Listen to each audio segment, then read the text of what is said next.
This is for a particular occasion where we want to spend time making your own stock and poaching your chicken, getting all those flavors in there, and then take your time making it. And there's definitely room for that. It's not a Monday night dish, but or it's like a weekend special project. occasion dish. Yeah, special weekend occasion. Project, I like that. We are cooking celebration rice. We're having a celebration. It's a bit of a celebration. The chicken is ready for us. What I love about this rice so much is that the rice is cooked in chicken stock. So essentially we're making stock, and that's already a celebration, isn't it? Totally. This is the kind of dish that you would have, for me, like during the holidays and the festive season. It's really so celebratory, right? And beautiful. Celebrity. Celebratory? No, it's just the celebrity is the it's a chicken.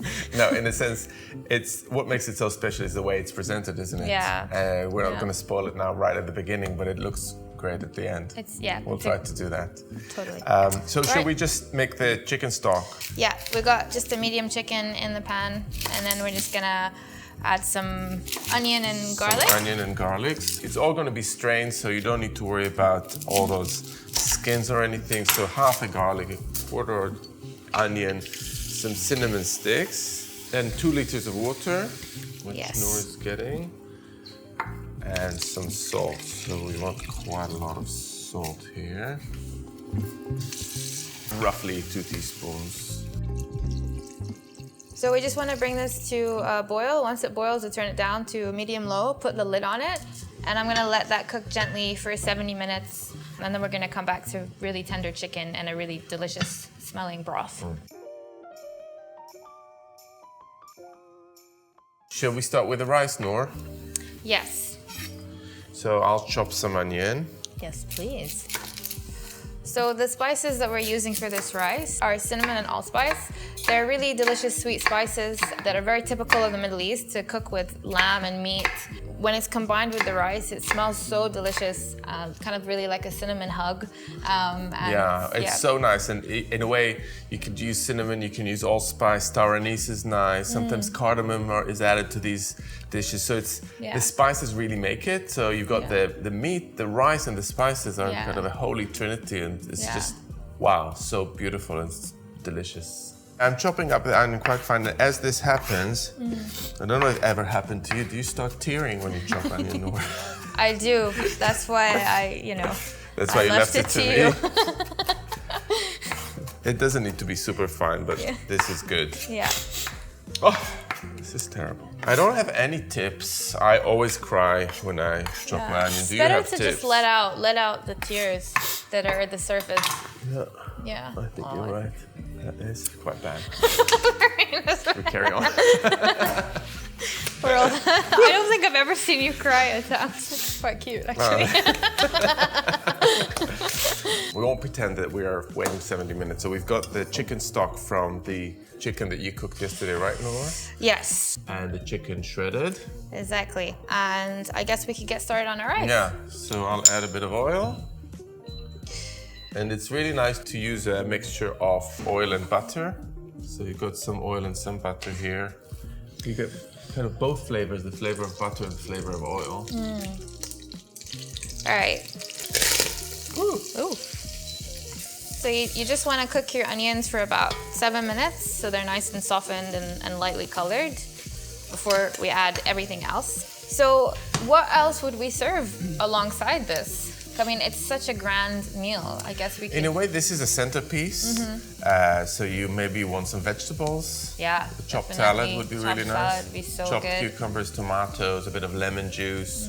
You know, just the classic. Yeah. And the other thing I was going to talk about is the grain that we're using. I mean, we're using rice, which is great. But also, if you go everywhere in the Middle East, people use different grains for these kind of dishes. So bulgur wheat is really cool for that. I mean, obviously, it will take different amounts of liquid, not necessarily quite as much. Different types of couscous, orzo, those are all things that could be substituted as long as you get your ratio of starch to water right. That's right? Yeah. That smells lovely. I think this is one of the more involved recipes in Shelf Love. in our book. But I think I was quite adamant that we add a very glorious rice dish into the book. So we add the garlic then? Yeah, let's add the garlic. Got some chopped garlic here. And the lamb. Got about 300 grams. I'm gonna switch spoons. We need some spices. Yeah. So we're using cinnamon and allspice? Yeah, about 1.5 teaspoons of cinnamon and 1 teaspoon of allspice is what you want. And then you just want to use some arm grease to really kind of break apart your lamb mince if it's all clumped together. Other sweet spices are also very welcome here. Cardamom is great with its rice. Yeah. And then if you want spice, this is not a spicy rice, but if you're into spice, you could always add some chili flakes or something. Yeah. Talk about the rice. So we have washed and let the rice soak for about an hour. And this is really good for... I love the look. Did we what the rice? Did we soak the rice? Did we wash it? We washed it. We have a bit of a debate in the test kitchen about whether or not one should wash their rice. Me and my colleague Chaya were on team wash. Yeah, and, we were. Yotam sometimes doesn't. I said I don't always wash my rice. Yeah, I was shamed to admit that I don't always wash my rice. We named and shamed him. When it's time to talk about an official policy, I think washing the rice is what we call for.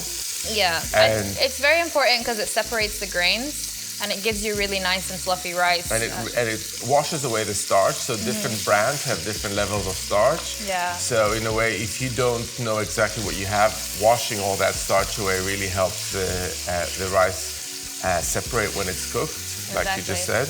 Yeah. And then when you soak it later, it starts to absorb some of that liquid, and again, it helps against that starchiness. Exactly. You get that nice separation. All Are we ready? Yeah, I'm ready for the rice. Ready for the rice. So you want to make sure your rice is nicely drained of any water, and then you're just gonna kind of stir the rice grains into the meat so they're nicely coated in the fat. And then we've measured out the stock that we needed from the broth we made earlier, and you want to make sure it's nice and hot. You don't want to add cold broth to your rice. You want to add hot broth. It helps it cook faster. Yeah. And the soaking helps it cook faster, and the quicker you cook it, the more flavor of that nice basmati flavor will stay there. Exactly. So I'm just gonna go ahead and pour it in.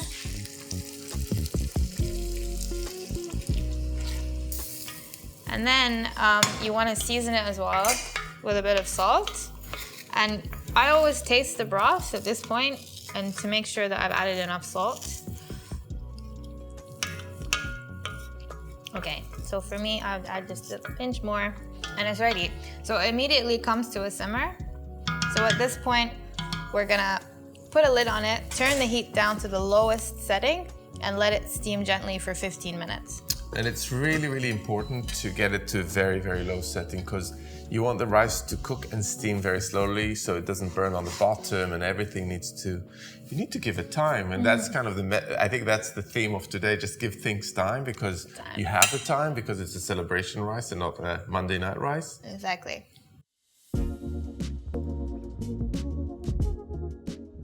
We finished the rice off with yogurt that's mixed with some of the stock, the chicken stock. So I've got about 150 mils, roughly half a cup or just over half a cup of nice warm stock.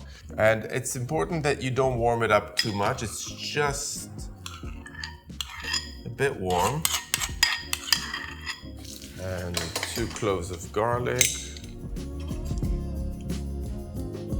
Just gonna give it a little whisk with it.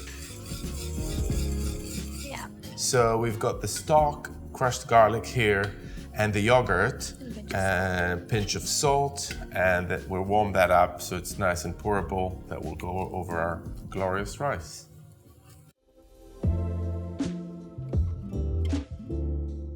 In the Middle East, we always like to add a bit of texture to our rice dishes, whether that's with fried nuts or fried onions or something like that. So here we're gonna make a really nice topping of fried almonds and pine nuts in butter with a bit of chili, which we're gonna pour all over the rice when it's ready. We're doing almonds and pine nuts, but you could use other nuts, especially pistachios are really nice. All right, so the butter is pretty much almost melted. You don't want to get it too hot because you don't want the nuts to burn. So we're gonna add some blanched almonds. If you can't find blanched almonds and you just find regular almonds, you can use those, or if you don't want the skins, you can easily blanch them. That's what I did yesterday because we didn't have any in-house. So you just bring a pot of water to the boil, add your almonds in for a minute or two, and then the skins just easily pop off. Just like with the onions, you need to give your almonds time to cook kind of slowly and not to rush it so they don't like color on the outside before they get cooked in the middle. Exactly.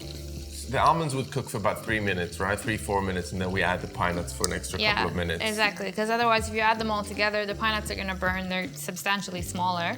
So my nuts have started to color. So I'll add the pine nuts now. Yeah. That should take a couple of minutes.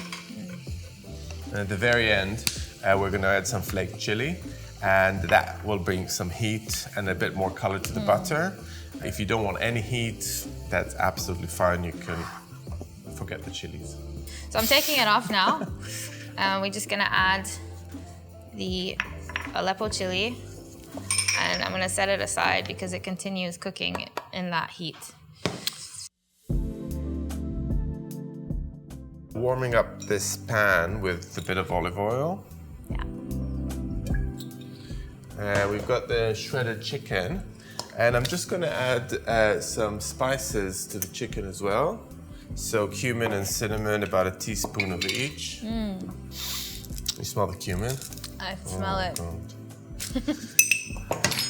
All right, let's do it. There you go. Because the chicken has been chilled, it will take a little bit longer to warm up. So we're just gonna take our time. I'm gonna add a tiny bit of salt there. I love everything is just kind of coming all together. You've got our nuts here in the butter with the chili. The chicken is warming up. The rice is cooking, doing its own thing, and the yogurt is ready. We've got some pomegranate seeds for garnish. And they're the most beautiful pomegranate I've seen in a long time. I know. I So came they're in this season morning. now. They're in season so now. nice. Yeah. So that is our timer for the rice. I'm not gonna open the lid. I'm gonna resist the urge. Don't open the lid. Do not open the lid. Do not release the steam. The steam is so precious because that actually the cooking process is part of it is on the heat, but the other part, the other 15 minutes is off the heat where it finishes off. Yeah, exactly. So I'm gonna just turn the heat off and I'm gonna set it aside, just off the heat for 10 more minutes. The chicken is nice and warm. I'm just gonna chop a bit of parsley and add that in. Obviously, you could use any soft herb you have at home. Cilantro or dill would be really nice. Yeah.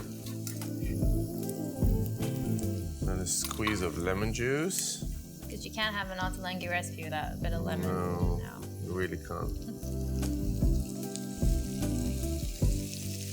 Yes, the rice is ready. Oh, look at this, like a porcupine. You can see that the rice grains are super separated and they're all kind of like standing on edge. That's because we did a good water to rice ratio. I think sometimes people are quite tempted to add a lot of liquid to the rice. But if you leave it less liquid and let it steam, it really separates all those grains nicely. And I'm just gonna finish it off with a bit more butter that I'm just gonna kind of let melt into that rice. Oh my goodness. So we've got the lamb fat there, the butter and oil from the beginning, plus a little bit of extra butter now. I mean, yes. What are you doing, Noor? What are you doing? Are we ready to plate? Are you ready to celebrate?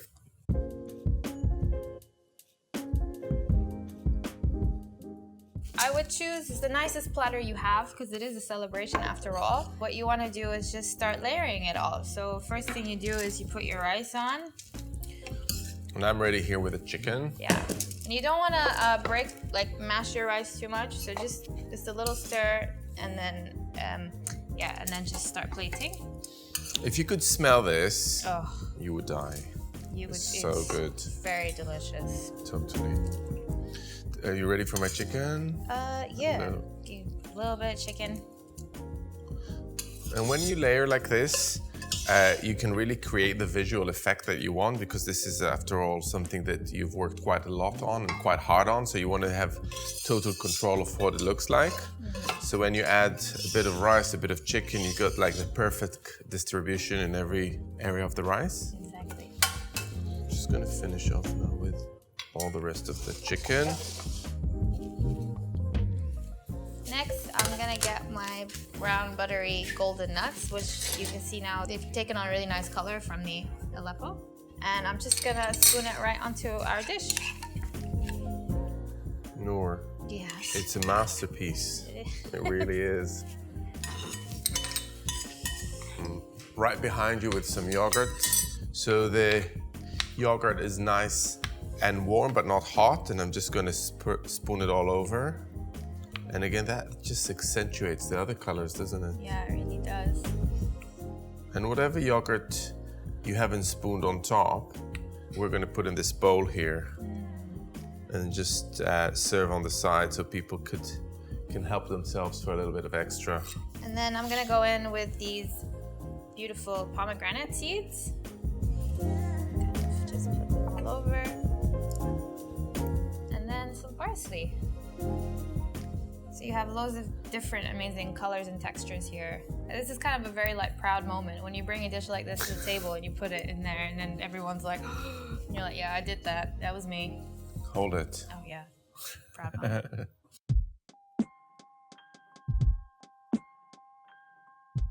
So I guess it ain't a celebration if we don't have people to celebrate with, right? Absolutely not. And I think Claudia and Maybe Gita said they were summoning really them. hungry, so I'm super hungry. Guys. pretty Come on, hungry. Guys. We're ready to plate some food for you. Oh, Yeah. that looks nice. Does it? Yeah, it's all We're right. very proud of it. Yeah. It should be. Yeah, we are very proud. It's the holiday season, so Totally. That's perfect nice. dish to Yeah. celebrate it. Wow. Amazing. Okay. Thank you. Right. Oh, wow. That's delicious. Thank you so much for watching. Be sure to like and subscribe to the Food52 channel as well as our OTK channel so you don't miss any of the videos coming your way. And next week on the OTK channel, we're having a holiday season special with turkey and all the trimmings. So don't forget to tune in next week for our holiday special. Goodbye.